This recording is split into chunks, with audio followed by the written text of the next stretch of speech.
Wesley with TreeNewal, and I'm here with James Allen, also from TreeNewal. Last time we talked about urban tree stress and what are some of the major causes of that. And so this time we're going to talk about what do we do about it. Everyone likes solutions. So if they got problems with their trees, we got solutions for them. Yeah, I always try to tell people that I'm not going to present them a bunch of problems without solutions. We definitely have solutions. So James, the conditions of our soil aren't always the best around here. So sometimes we've got to fix that. We call that soil conditioning. Can you tell me a little about that? So when I think of soil conditioning, what I like to explain to people is that we are, supplementally adding the organic matter that soil and trees want to have underneath them. Along with that soil conditioning, what it'll do is make it easier for the tree to actually, or the soil to have those nutrients that it needs in the soil by itself, as opposed to having to spoon feed it or supplementally add fertilizer. It'll increase the actual nutrients in the soil organically. Right. It also improves the microbiology in the soil, which is really important. The little microbes in the soil interact with the tree roots quite a bit, and they help each other. And without a healthy soil, that interaction's reduced, and you don't get as much benefit. And a lot of times, even with the fertilizers that people are using, you have to have, microorganisms in the soil for them to work. They have to break down a lot of that stuff for it to actually be available to the tree. Yes. So if you're just fertilizing a tree with poor soil quality, and you're using soil release technology, odds are it's not working as efficiently as it should. Yeah, you're not getting the uptake that you're thinking you're getting. Yep. Poor utilization. Yes. Right. So we talked about the poor soil quality and the low organic matter. So the TMP really helps with both of those issues. We're trying to give the tree all the nutrients that it needs to run all its biological processes, but also improve the quality of the soil at the same time so that the tree can better utilize all the resources that are there, because the tree gets all of its resources from the soil except for the sunlight. Yeah, and that's why when I go out to a property, I don't necessarily like to say that I'm fertilizing their tree. Well, what I say is I'm trying to make their soil better for the tree, because we do have a lack of organic matter, especially in these, heavily developed areas where they scraped it all off. And so what we're actually doing with that TMP process is trying to reincorporate that organic matter to help with that, aeration of the soil or the microorganisms to make the tree happier because the soil is happier. Right. Another problem that we deal with in urban settings that we talked about is soil compaction. You get lots of machinery and foot traffic, and the soil just gets dense and hard and compacted over time. And having organic matter in the soil helps it resist that compaction. Sometimes we get to the point where the tree's so compacted it's struggling a lot, and we have to do some more intense remediation with the air spade tool, which is blowing air down to create pockets in the soil where we can fill them with organic matter. So I think that's why the best course of action is to be proactive with it instead of waiting until we know that's an issue. Let's make sure that what we're doing around this tree is protected. We're staying away from what's called the critical root zone. With some trees, maybe even 1.5 to 2 times the critical root zone, and then we don't have to pull those out, but we can do the air spade work to try to improve the soil quality and the aeration of the soil. So even if the tree is stressed, it doesn't mean that we can't do anything, but at that point it becomes a lot more difficult and it can be a lot more costly. And had we been proactive, we could probably get away with a lot less. Yeah. Well, just trying to make the tree happy, have a more natural environment is one of our goals. Trees, when big trees get sick, it's usually not one specific stress factor that takes it down. Sometimes it can be, something like a lightning strike, but usually it's layers of stress. You get soil compaction and poor quality soil, and you get heat stress and drought stress, and maybe a rough winter and some insect or disease issues, and they start piling up. And our job is to try to eliminate as many of those stress factors as we can. And sometimes the urban environment makes that hard. Yeah. Then I think, they call it the spiral, right? You start with one stress factor, and then you get to another and to another and to another, and that's what leads to tree mortality. And so if we can eliminate as many of those stress factors, whether it's soil compaction, or we might come to your property and notice that there's algae growing or something like that, then we can help correct that so that it's not that big of an issue. Right. And another big stress factor with urban trees is water. Sometimes it's they don't get enough, and sometimes it's they get too much. And either one can be a problem. The tree needs moisture to live, but it doesn't want to live in moisture. It doesn't want to have a wet feet, so to say. But if we can educate our customers on good watering practices, that's going to go a long way towards healthy trees. Yeah. And I think a lot of people, they have watering anxiety, where they see something going wrong and their first solution is to say, hey, let me water, right? And that's what this tree needs, or that's what this plant needs. And, a lot of times it's just important that we check, and find out exactly what's going on underneath that tree. Yeah, if we don't have good drainage, or we're applying too much water or not enough, it's going to create all kinds of stress for that tree. And having a certified arborist that can differentiate between what's too much water or what's too little water is really helpful for most people, because they don't necessarily understand how to tell the difference. Sometimes it's obvious, a lot of times it's not, especially with new trees. I get questions all the time about how do I water my new tree?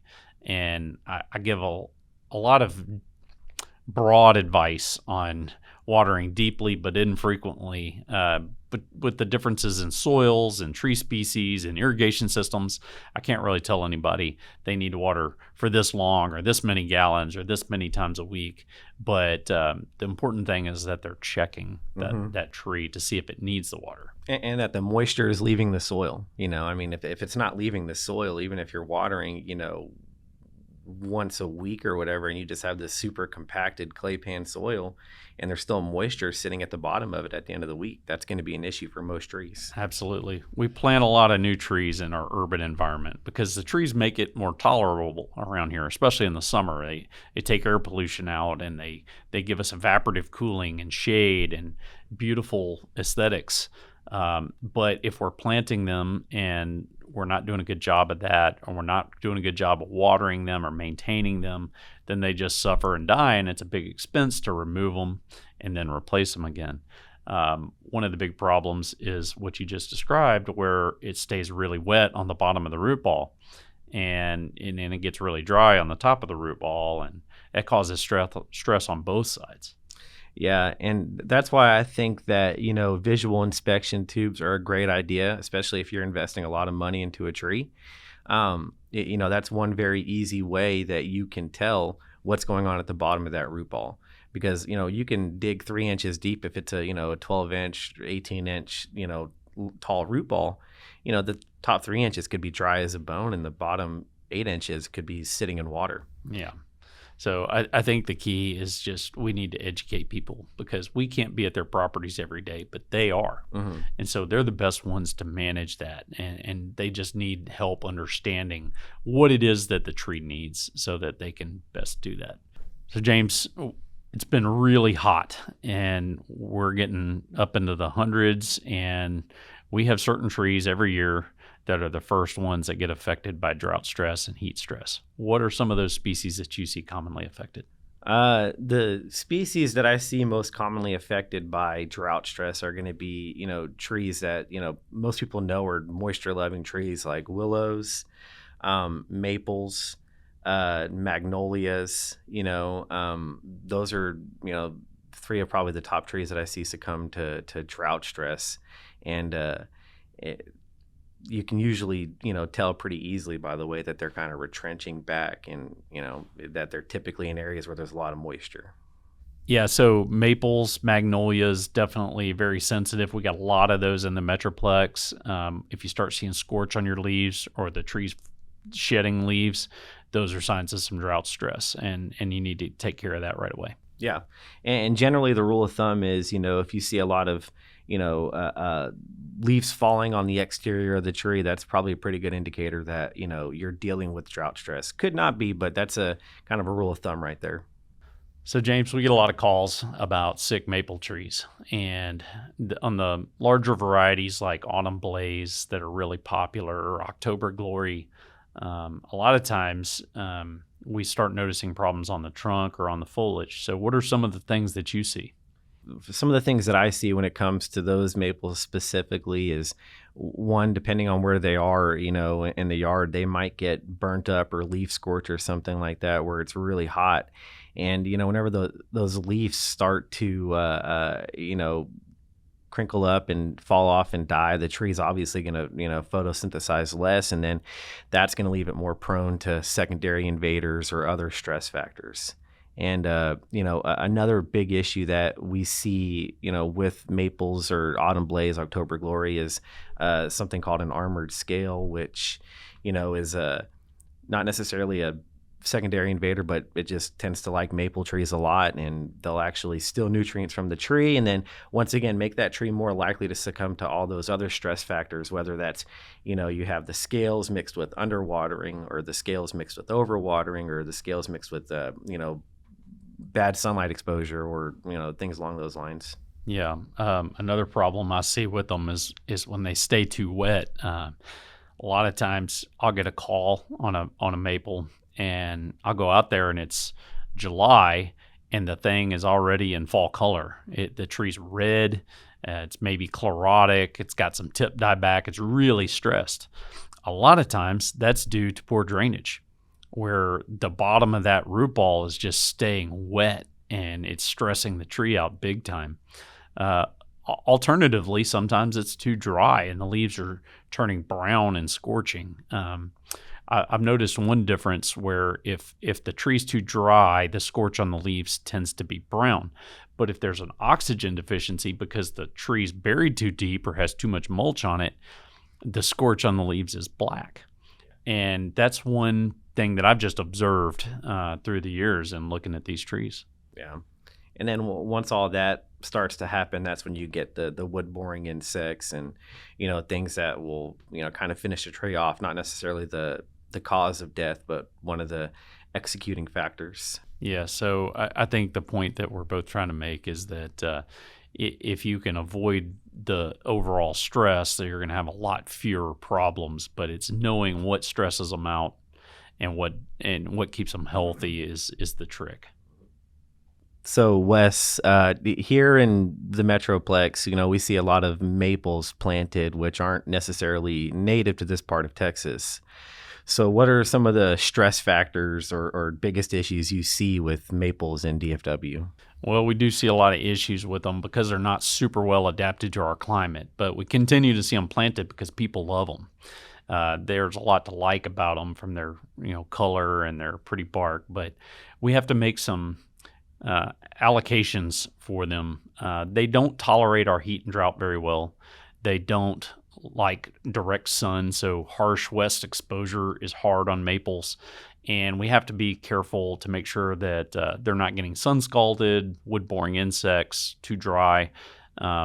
So sometimes we wrap the trunks to help protect them if they're overexposed. We encourage people not to remove the low branches so that they can actually shade themselves out. And then we make sure that they understand the watering practices really well so that they don't get too dry and stressed out. So, James, we've also got Japanese maples, which are different than some of our big shade tree maples that people plant around here, but they need a little bit different site situation than the big ones. Yeah. So Japanese maples, are trees that are going to thrive in an area where they're not getting a ton of sunlight. If they are, it's probably just going to be that east morning sunlight where they're not getting butchered by the heat. And, in my experience, even when it comes to the varieties that a nursery or it might say that it's heat tolerant, they still don't do well, in full sunlight or especially south or southwest sunlight. Yeah, if they get too much direct sun in the midday to the afternoon, they're going to get leaf scorch every year. They can adapt to it to some degree to where they don't die, but they're not going to thrive. They just need that morning sun and maybe some dappled light the rest of the afternoon at the most. Yeah, because you'll even see with Japanese maples, that are in a shaded area where they get leaf scorched just because of the heat, and they're in a completely shaded area, So I think, and they're not the cheapest plants either. So I think that making sure you plant them in the right location is important. Critical, because if you plant them in the wrong location, you're likely to lose your investment. Yes. So if you are planning on, planting a maple, you might, make sure it's in an area where it's not getting too much, west or southwest sunlight exposure, maybe not in too much of a, an area you might know gets super hot, like we were talking about the heat island effect earlier. And so those would probably be, good advice to make sure that it does the best that it can. Yeah, I think ideally it has a little bit of late afternoon protection from the sun. If you've got a spot that can provide that for a maple, you're probably going to have better luck. And if it's out in the full sun, it's going to be a hard life for that tree. Yeah. And aside from environmental stress factors on maples, another big issue is, just the way they grow, right? So there might be a specific kind of pruning that you have to do on a maple. Yeah, they tend to not form good structure by themselves. I tell people that they're kind of like kids, and if you don't train them when they're young, they don't act right when they get older. And so you've got to do some structural pruning while the tree's young and more malleable to encourage that good structure, and it's going to pay off down the road. If you got a bunch of urban trees and you got some stress on them, you need some help, come see us at TreeNewal.com or give us a call and set up a consultation with one of our ISA certified arborists. Thanks for being here, James. Yeah, thank you.